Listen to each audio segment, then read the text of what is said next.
Tovarišice, tovariši, danes smo se zbrali, da upozorimo na zelo preprosto dejstvo.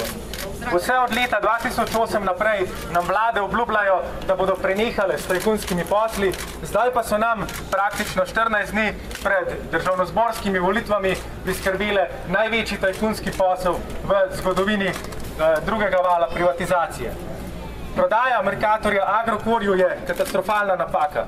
Agrokor je podjetje s preko 2,5 milijardi evrov dolga in je popolnoma nelikvidno. Kapitala, potrebnega za nakup Mercatorja, Agrokor nima. Prevzem bo financiral tako, kot so potekali menedžerski odkupi v slovenski tranziciji, z dolgom, s katerim bo obremenil podjetje. Isto zgodbo pravkar opazujemo v Domžalah, v drugi privatizacijski zgodbi te vlade, v Heliosu. Avstrijski Ring, finančni holding, ki je to podjetje prevzel, ga je v zadnjih mesecih obremenil že skar 305 evrov milijoni dolga. Prevzem Mercatorja bo zato neizbežno vodil izčrpavanje podjetja, ogrozil delovna mesta več kot 11 tisoč zaposlenih in več kot 100 tisoč zaposlenih v Sloveniji, katerih delovna mesta so odvisna od Mercatorja. Naš prvi protestni poziv zato gre upravi Nove Ljubljanske banke, ki prodajo vodi. Zaradi škode, ki jo bo utrpelo prebivalstvo in podjetje, zahtevamo, da člani uprave z Jankom Medijo na čelu nepreklicno odstopijo. Bravo!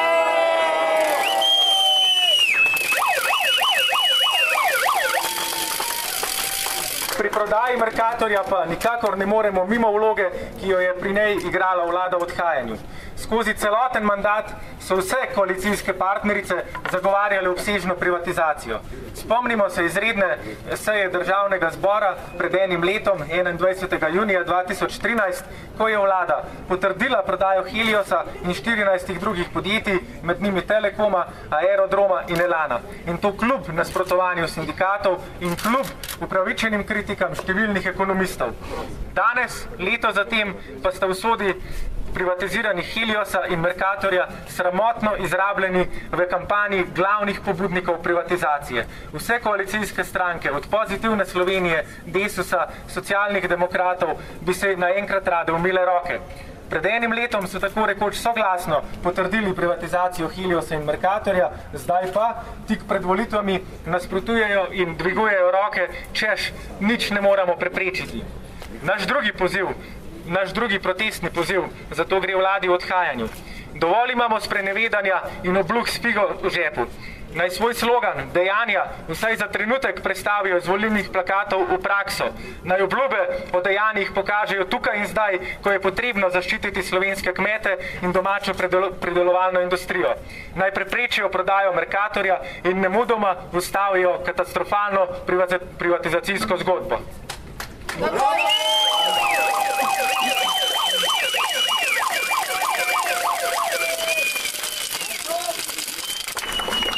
Naš tretji poziv pa gre vsem prebivalcem in prebivalcem Republike Slovenije. Tovarišice, tovariši, ne pustite se zavesti argumentu, da je prepozno, ker je prodaja Mercatorja tako rekoč že upravljena. Če pristanemo na to logiko, je bilo prepozno že 2 leti nazaj, ko so se prodajalci Mercatorja o poslu začeli pogovarjati za zaprtimi vrati. Mi opozarjamo, da ni prepozno, dokler smo proti ljudje. Ne pozabimo, da smo Novo Ljubljansko banko in posledično Mercator z milijardami davkoplačevalskega denarja dokapitalizirali vsi mi.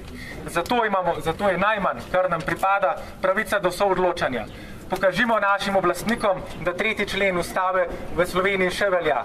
V Sloveniji ima oblast ljudstvo, Mercator je naš. Podjetja zaposlenim, banke ljudem. Tako!